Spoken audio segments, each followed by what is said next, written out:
Blessed to be with you, Kevin Miller in the morning, KIDO Talk Radio. Our great friend Dave Petzo joining us from the Petzo Center, Petzo Financial. So here it is. We're going to test to see if Dave Petzo knows who this headliner is from the Boise Music Festival. You feel pretty confident that you don't know who it is. I usually don't. Right. No. Right. You're so out of touch. I'm still in the 80s. All right. Well, this person is one of the biggest global stars ever. I believe he was born or he was out of Pittsburgh, Pennsylvania. Oh. A Jewish American, I believe. A guy that really has redefined the music genre, has international deals with Coca-Cola and all those other things going on. Any clue who it is? Not for me. I don't. All right. But I might know him now. Pitbull. You ever heard of Pitbull? No. He's a big star. He has that song where they go, hey, hey, hey. You've done that before. Hey. That's right. Yeah. So Pitbull is... I thought most songs go with something like that. I don't know. But anyway, you're the hip one of us here. So Pitbull will, in fact, headline the 10th anniversary of the Boise Music Festival. I believe that 10 years. That's amazing. Some of the people that we've had, Bret Michaels. You remember Bret Michaels? I do. 80s? Okay. Yep. Going back to the 80s. Joan Jett. Yeah, I definitely remember Joan Jett. MC Hammer. She was everybody. All You're the back. guys loved Joan Jett. Wait a minute. You're still with Joan Jett. We've moved on. Are we on the next one? Sorry. Right. Nelly. LL Cool J. Yeah. Oh, yeah. I'm the type of guy, right? So we have LL Cool J. We've had all these people here. We've had Train. You ever heard of Train? Certainly. Right. Certainly. Went to their concert here last year. Before that concert, though. Boise. I know. No, you had them first. The corporate giants had them. I'm just a pawn. I'm just, as Brad Little tells me, you're a soap salesman, Kevin Miller. Okay. So back to the Boise Music Festival. Ticket prices go up Thursday, so you can still buy your tickets at an affordable price, or you can win them around the Treasure Valley. We'll have details at KIDOTalkRadio.com. But big Pitbull coming here. Now, I advocated for Meatloaf, but I've always been ignored by the command powers here. I would too. That would be absolutely. That would be a great concert. Yeah. Paradise by the Dashboard Light? I know, but I don't know if he can hit those notes anymore. He was quite a singer. He was quite something. I saw him in Eagle a few years ago, and it was very disappointing. It was very hot, and I heard that. Yes, yeah. I did not go to that concert, but I had a client that told me it was not. Yeah. It was disappointing. It was. Anyway, let's move on to Money That Matters. Dave Petzo joining us here. A big spread in one of the local papers talking about are the anti-marijuana ads true? You mean the pro-drug-free ads? Yeah. And a lot of people have been advocating investing in Cannabis Incorporated. In your world, when you go to Midtown Manhattan, when you're going to the hanging out with these things, are people actually thinking about investing in cannabis stocks? Yes.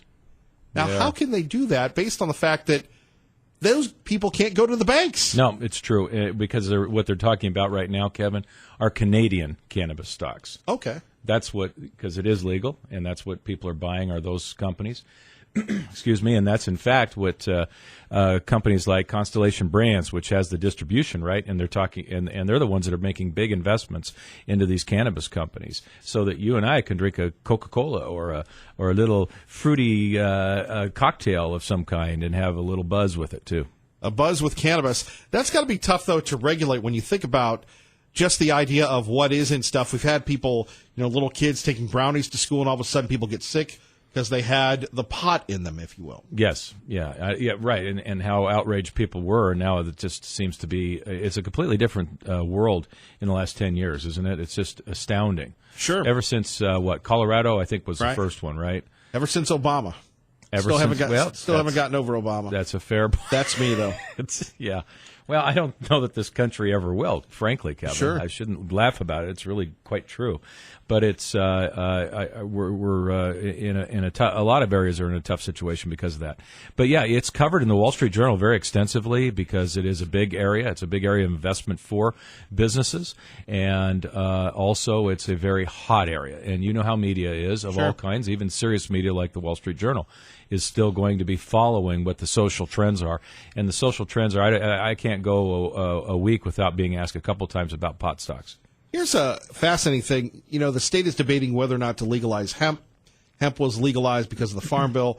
Lars Larson last week was telling us that in Oregon, hemp, and he said marijuana, and I'll just assume hemp, they suck up a ton of water, just as a dreadful plant. So all these folks that are saying, look, I'm going to go in the ag business, I'm going to be a farmer, I'm going to do this. Yeah. That stuff just sucks up all your water. Yeah, there's a lot. I don't know, Kevin. Obviously, I'm not in agriculture, and I don't know anything about hemp. I just know people will oftentimes try to ignore, as we did with the ethanol, right? That how much downside there is. It takes more carbon to produce it than to get it out. Plus, then we throw in a lot of wasted capital on top of it. It's one of the dumbest ideas we've ever had. And yet people will pursue and pursue and pursue. So I know that people think hemp is great and groovy, and I'm sure it is, but we have to be careful of those kinds of things, Kevin. And I think you really nailed it right out of the chute with it when people are saying it's going to make $60,000 or $80,000 an acre. Right. It reminds me of the old days when Rush Limbaugh would come out and go, if there's really that many homeless people, right, it would take up the entire state of California or something like that. It was like, you can't just make up these numbers, folks. I mean, that doesn't help the story when you start exaggerating the facts. It's okay if we have hemp, but based on the right facts, not, let's have an honest argument, is I guess what I'm agreeing with you on. I don't know if there'll ever be an honest argument. KIDO Talk Radio, 107.5 FM, 580 AM. Dave Petzo with us. Let's go on to something that you do a lot. You're an international traveler. You're a man of the world. If you're going to exotic locations like, I don't know, Reno or Chicago or places that most of us just read about. Seattle, where I just, Right, Seattle. Pray to get out quickly. Right, most of us just dream of going to these exotic locations. What do you make of the Boeing situation with the 737 MAX? Kevin, these are normally, it's an interesting question. It's normally a very, very good buying opportunity. And you hate to be talking about, tragedy as a buying opportunity. Sure.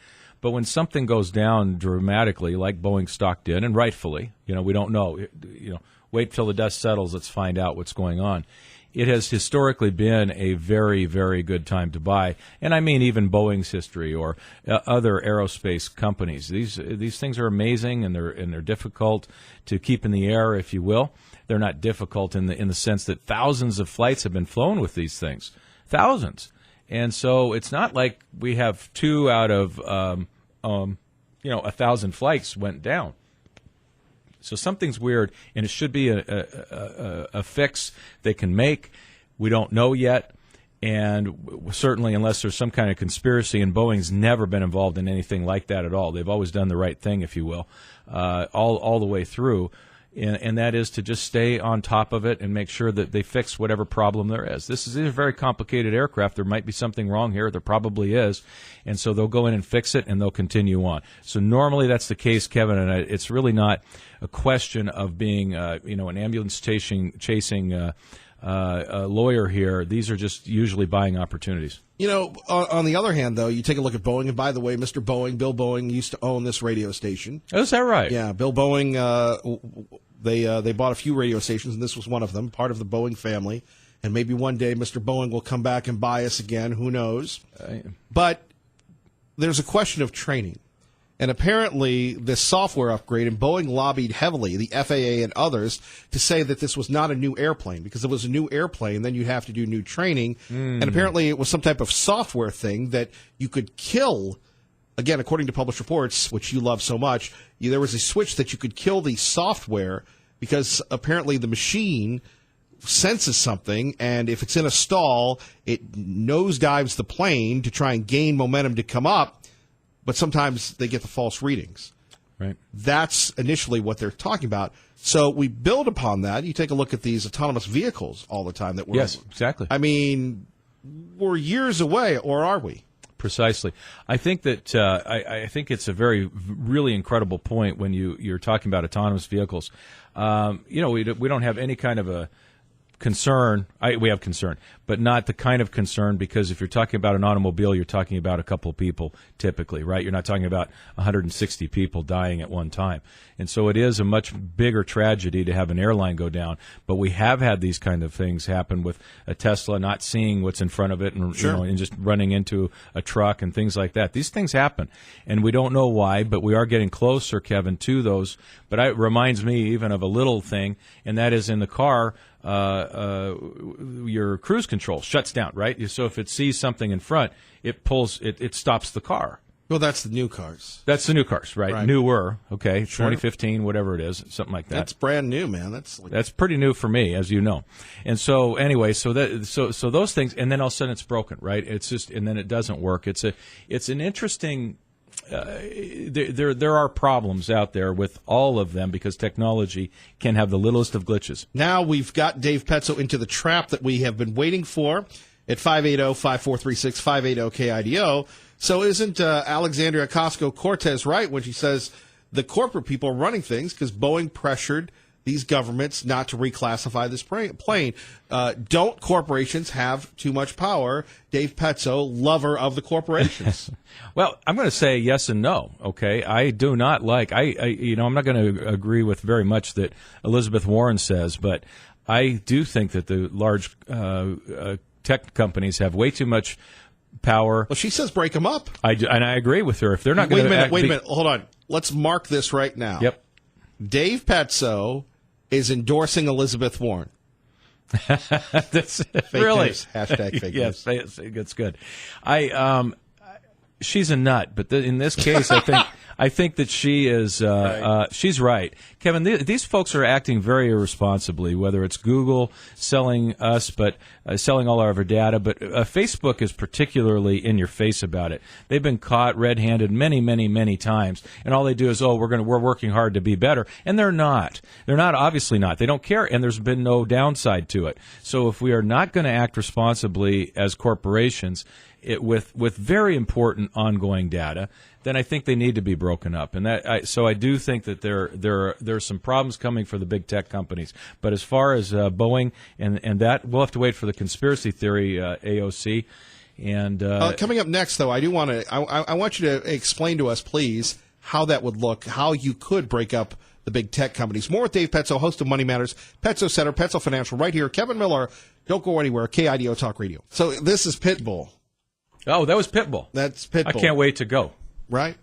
VIP? Can I get a VIP ticket? Sure. Right now? Right. You can have mine. Dave Petzo joining us, the Petzo Center, Petzo Financial. So let's go back to breaking up the big tech companies. Really, has the government really done anything as far as antitrust in forever? No, I mean, the biggest, of course, and certainly in my life, AT&T was a big deal, but Microsoft was too. We just don't see it the same way you do with AT&T, but Microsoft was finally as well. And Microsoft's viable after the breakup, and so will these companies be.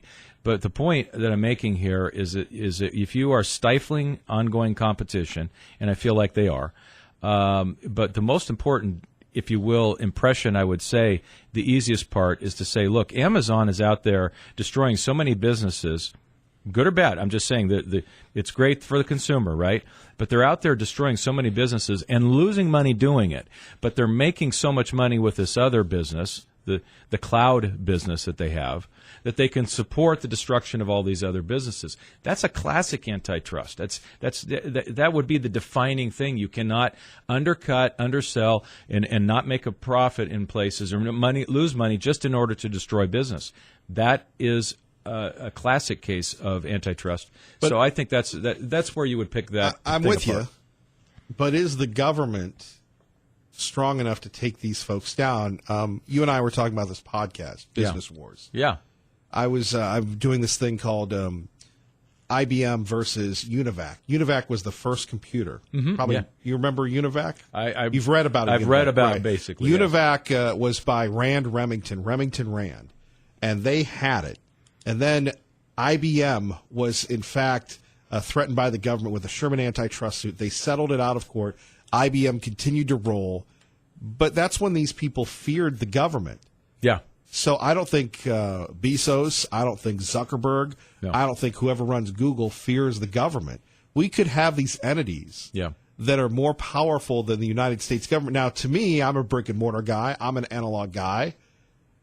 I'm going to go with the government on this, but they might just believe that they have more. Actually, you might have a defendant that has unlimited resources. Correct. More so than the United Than States the government. That's correct. And therefore better people, right? I mean, look, I don't want to put down government prosecutors, but because there are a number of them that are just so good because they are so passionate about what they do.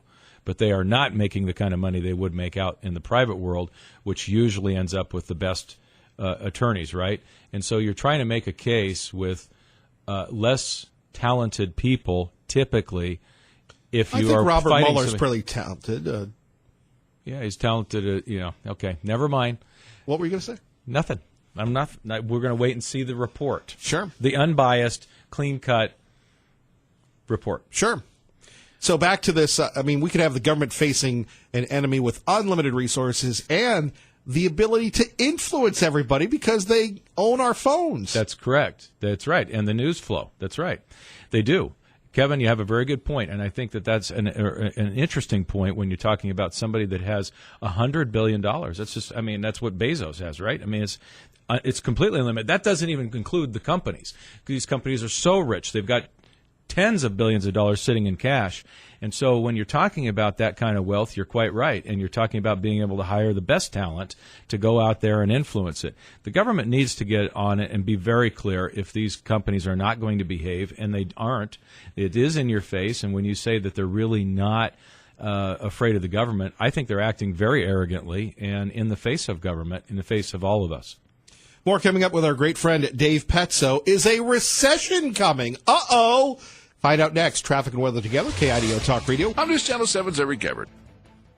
Back with our friend Dave Petzo here on KIDO Talk Radio. So a recession is coming and maybe a bear market too. This is from Bloomberg, just breaking 3 hours ago on KIDO Talk Radio. Your reaction, Dave Petzo. Recession number 13 coming. It's announced all the time, Kevin, all of the time. And one of the times, just like a stopwatch, somebody is going to be right. Right. And they will be just the heroes of the planet. But what we never do is we never seem to hold people accountable for calling recession after recession after recession after recession. Oh, Dave Petzo got it right. No, he didn't, because he called it 14 times before it actually happened. That isn't right. That's as wrong as you could possibly be. But it still is the way that the Wall Street reports. They make stuff up. Bloomberg can't wait for a recession. They hate Trump so bad. But it's not just Bloomberg. It's Yahoo Finance. It's all of them. It's CBS's Market Watch. It's anti-Trump everything all the time. And so when we have an economy that they can't explain without bigger government spending, that the entrepreneur is going hog wild and spending money and expanding and doing things, and the economy is actually responding to the government getting out of the way, reducing taxes, things like that, they don't know what to do with themselves except for call for the next recession. Speaking of financial outlooks, a couple big events over the weekend. You had the Big Sky basketball tournament the first of a 3-year deal. Many people in downtown Boise. You've got the controversy over the stadium and the library. You have a local group, and I think this is really wonderful, wanting the ability to vote, to spend taxpayer money on stadiums, on libraries, and the legislature debating an issue when it comes to urban renewal funds as well, making it more of a referendum as opposed to letting these big money elected officials decide. Your thoughts on just the state of building things like a downtown stadium? Well, whether we like that or not, economically, does it make sense? Yeah, I don't think it makes sense, or we would be doing it. Private enterprise would do it. To me, that's always the indicator. If there's a need for something and enough that it's going to be generating capital, then people will do it. Now, there are circumstances, I have to say this, that where you have a convention center that doesn't necessarily make all of its money there, but they have tax revenue for increasing occupancy in the hotels and things like that. I absolutely think you should, have that as a conglomerate / of income.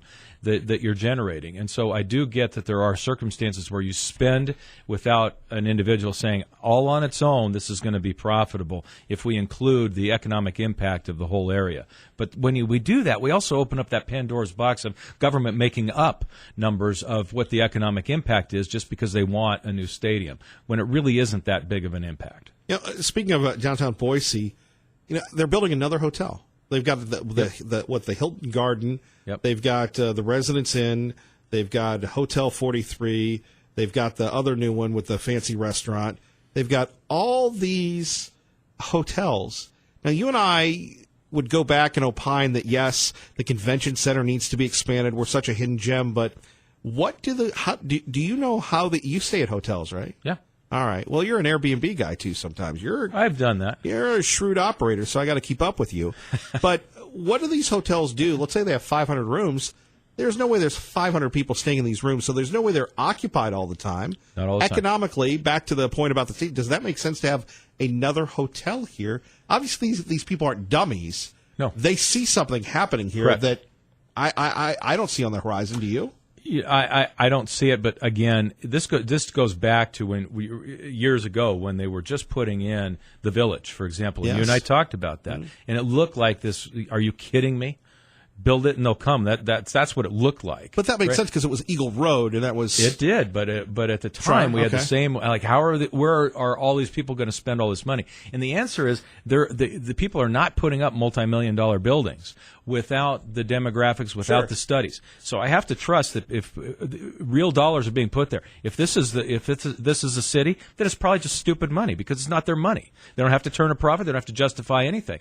And so what I'm saying is, when you are talking about making a profit like private business does, they do it carefully, and the numbers are there, Kevin. I would trust that the numbers are there. Right. And speaking of the Village, and they had said this to me a few years ago, they're expanding that thing. Yes, exactly. I believe they're going to take over the other side of the street. Oh, that big old open field. Right. Are they? Good. Well, they're Good for them. expanding. I don't know if that's the part. They told me they were going to do that a few years ago, but I couldn't see why they wouldn't. And that rivals just about anything you'd see in any parts of the country. Absolutely. And, of course, that should make that intersection even more fun. Well, and finally, and I'm going to hold you over on this one, the state announced that Chinden will begin expanding Chinden Road by 2020. They'll start on it, which they wanted to go 4 lanes out to West Ada, Eastern Canyon County, if you will. But it's impossible to keep up. We are in trouble here with the roads. Every fast-growing place is. For people right now, it is a pain in the butt Yes. listening to us right now. Yes. And it's not because of us. It's because they're stuck in traffic, slow go in front, tailgate Timmy behind. Yep. Yeah, and much more aggressive driving, as you've pointed Right. out many times. Kevin, you're right. It's very different, and as you and I've said many times, my Boise is gone, and it is gone, okay? But at the same time, it is a problem that every city that's growing has, and the alternative is terrible. It's Weiser. You're living in Weiser and watching it decay. That you can certainly have cheap housing, you can certainly have no infrastructure problems because nobody's doing anything, and all the kids are leaving. Again, those are two extremes right here in the valley, but it is something that we do have to jump upon. And I wish politicians would think ahead. They don't. They do not. They think ahead to the next election. And there's always been an ongoing problem with anything: is what are we going to do about the infrastructure 20 years from now?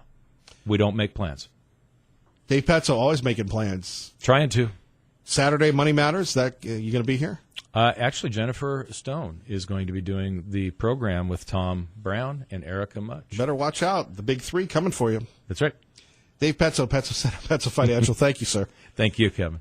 You're listening to KIDO Talk Radio, 107.5 FM, 580 AM. Good morning, Maggie. Good morning, Kevin. There he is, Dave Petzo. Catch him Mondays, anytime, the Petzo Center. We are on fire. Kevin Miller in the morning, KIDO Talk Radio. Liberty Linda joining us now. Good morning, Liberty Linda. Good morning, Kevin. Kevin, I had tickets to go to a Michael Jackson concert and was so excited. I had a very large poster of him in my bedroom. And just before I walked out the door to the concert, my work called and said I had to go on into work or I would get fired. Can you believe that? Boy, look what you missed. I know. Well, I worked at Marie Callender's, and I guess someone called in and said they were sick, which they probably went to the concert. But anyway, so in the end, I didn't get to go to it. So I was extremely unhappy, but life goes on, right? Like life does go on. So we go back to Michael Jackson, though. Yeah. People are taking his music off the radio and such just based on what happened here, but we all knew he liked little boys back in the day.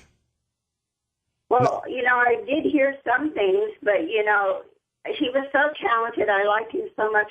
I just hope that these things that were said about him were incorrect. What do you do? As far as I know, has there been proof? Yeah, it pretty much was. He settled out of court and all that. Oh, yeah, well, okay. But anyway, he was extremely great entertainer. I really enjoyed him. And you go back to Michael Jackson. Look at what Elvis has done and his people have done with Graceland. And then you think, wow, you could do this with Neverland. But then you find out what he did with the little boys, and it's totally destroyed that. What do you do with Neverland? What do you do with all these things? It is unfortunate. But, we don't shy away from the truth. We've got to embrace the truth, and we've got to hold people accountable. Yeah, you're absolutely correct. Yeah, it's too bad because, I enjoyed him. He was so talented, extremely, as his whole family was. But, anyway, yeah, bad thing there. But anyway, I was thinking about Joe Biden. If he did enter the presidential race, I believe he would win for the Democratic Party. I think he basically would be the only one that would be up there that, anyone would choose. Of course, if we can still call it the Democratic Party. Yeah, but I think Joe Biden, look, Liberty Linda, I'm going to be honest, regardless of the time of day it is, he's an old white guy. Gee, where have I heard that before recently? Anyway, yeah. Look at the selection they have. Isn't the Democratic Party saying who wants an old white guy or a young white guy? Is it still the Democratic Party is what my question. Is it the Socialist Party now? Got me. Yeah. We're all scratching our head wondering about that. Anyway, it really hurts to see our country in the shape it is in today.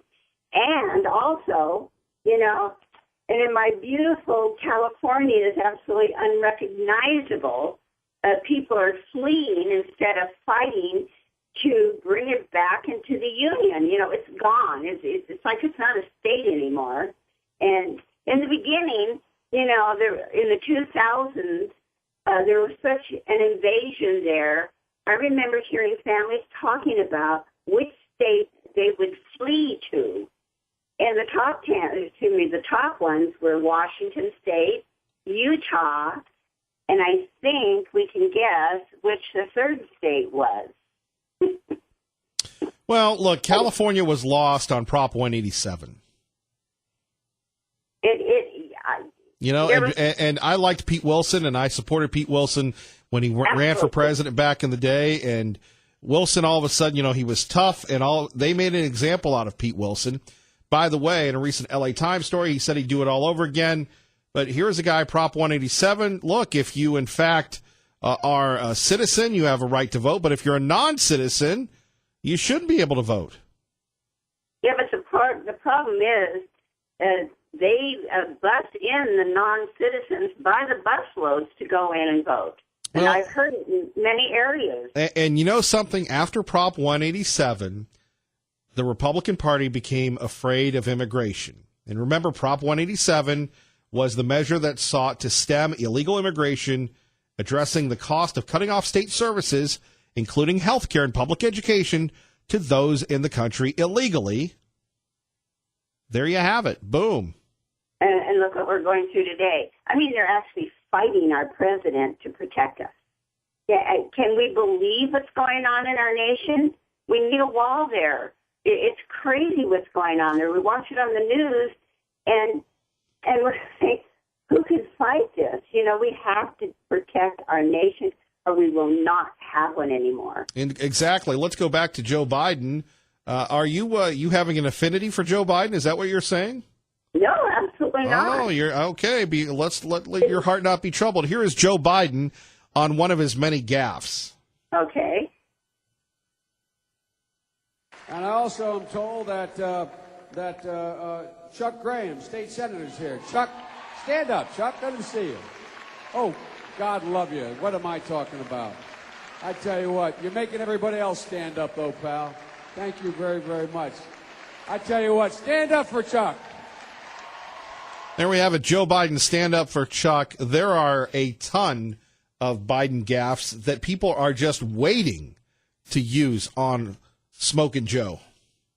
Yeah, well, yeah, what he did before, I absolutely disagree with him. But I don't know. To me, I think he would stand out amongst all the other socialists that are running. But if I'm a lib, I'm not happy. I want Costco Cortez. I want Timmy. I want Willie.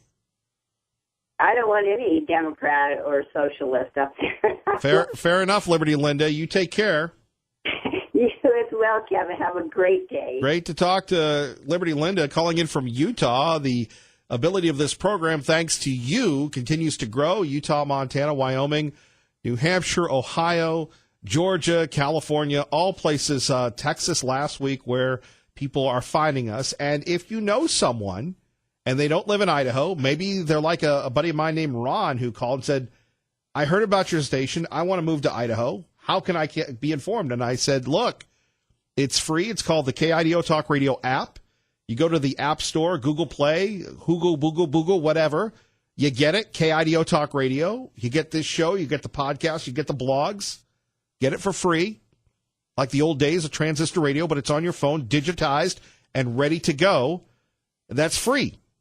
So whether you're here, Hawaii, or wherever, you can listen to this program as well as the other great hosts on this station. You're listening to Kevin Miller on KIDO Talk Radio. Thank you, Sean. Don't forget Glenn Beck coming up next. Pitbull, the big announcement, the big star, headlining BMF 10, Boise Music Festival 10. Check it out on KIDOTalkRadio.com and sign up for our free newsletter as well.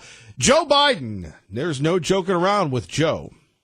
Those walls were awful thin. I wonder how the hell my parents did it, but that's a different story. Well, with these two folks that you're about to meet, if you haven't already, there's no doubt about them staying oiled and lubricated here. He's one crazy son of a gun. Successful dump. You cannot go to a 7-Eleven or a Dunkin' Donuts unless you have a slight Indian accent. Anybody wants to help me unload? Now, for you who are not full Irish in this room, lubricated has a different meaning for us all. The president has a big stick. You all think I'm kidding. I'm not kidding. There we have it. Joe Biden, the best of Biden. Phone numbers here, 580-5436, 580-KIDO. Now, if you missed our 6 o'clock hour, we were taking a look recently at Joe Biden and Beto O'Rourke and Chuck Todd yapping about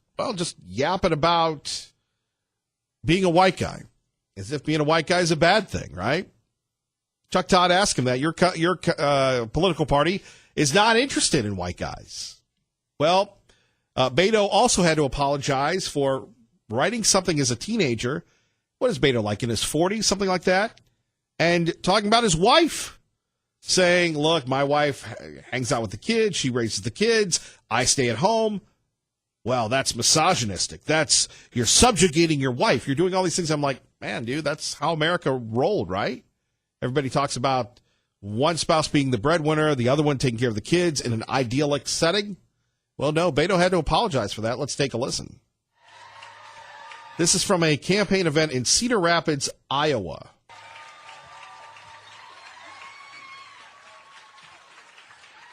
It's constructive criticism. It has already made me a better candidate. Not only will I not say that again, but I'll be much more. Dude, so what did he apologize for? He apologized for saying, my wife raises the kids and I don't get in the way. For most people in traditional America, those are endearing comments. Do you see what the left is doing? Can't say that. That's offensive. Maybe we all need to go back. Maybe we should start the Kevin Miller Reading Club, and we should just start by reading 1984 And then Aldous Huxley's Brave New World. Orwell and Huxley in the morning. Sounds like a new morning show, right? No, they predicted this. The thought police, the hate police, everything. Thoughtful going forward in the way that I talk about our marriage, and also the way in which I acknowledge the truth of the criticism that I have enjoyed white privilege. There we have it. Beto apologizing for being a breadwinner and for being a white guy. Breaking news, your reaction next. Kevin Miller, KIDO Talk Radio, traffic and weather together. 7's Eric Everett. Thank you, Larry. Let's go to Brian in Nampa with Kevin Miller, KIDO Talk Radio. Good morning, Brian. Hey, Kevin. Sorry I've been gone. I'm a grandpa again the second time. Congratulations. So I was busy taking care of mom and, doing all that kind of stuff. So, well, congratulations, anyway, sir. Thank you. Beto, has anybody thought of this? How are you going to beat Trump if you can't beat Cruz in Texas? Any ideas? I don't know. He raised $6.1 million in a day. People seem to like Beto, Beta. Yeah, there's a lot of stupid people that like to waste money. He did that in Texas, and he still lost. I mean, come on. If you believe in helping out, people that need help, I need help. I'm still struggling with my health. Don't throw money away on that guy. I mean, I don't get it. You lose, and you still run. Where in America did this ever work before? Can you name some presidential candidate that worked? Not offhand, no. Yeah, so I'm just like, really? Are we dragging that? I mean, oh, geez. I don't even know where the American people are if that's your guy. I just don't know. What do you make of the question from Chuck? What do you make of the question from Chuck Todd, though? Which was? Well, you're a white guy. Your party ain't down with the white guys. Okay, so what do you do if you're part Canaanite? So is the black side of my family got to pay the white side of my family? You get what I'm saying? What do you do if you're a half-breed? I mean, come on. A lot of the Mormons out there, the Church of Jesus Christ Latter-day Saints, are multicultural. We marry different people from different backgrounds. How's that work? How do you pay one side of your family? It doesn't work. And how do we pay the 60,000 Yankees that fought for blacks' freedom? Do we pay their white ancestors for fighting for everybody else's freedom? It's a nightmare. You can't start all that junk. Brian, great thoughts. Thank you. You bet. All right. Grandpa Brian, once again, joining us. Kevin Miller in the morning. Phone number is 580-5436, 580-KIDO. But, when the press starts echoing, augmenting the liberal progressive talking points, what type of country are we raising our children and grandchildren and great-grandchildren in? When we talk about diversity, and to elevate the diversity, we vilify white men. America was founded with white men, by white men, who realized the limitations of America. We had a civil war, almost destroyed the country. We had the civil rights movement. We've had other programs designed to help minorities. Even to talk about this, it's divisive. Now, we could go in other places and talk about it, but in Idaho, it doesn't work. Here we see the Democratic Party saying to Beto O'Rourke, Joe Biden, Bernie Sanders, we're not interested in you because of your gender and because of your race. Could you imagine, and weren't those arguments used against minorities in this country for many, many years? Now, all of a sudden, we have the tyranny of the press perpetrating it? We'll explain coming up. You're listening to Kevin Miller on your home for Fox News. KIDO Talk Radio, 107.5 FM, 580 AM. Stay with us.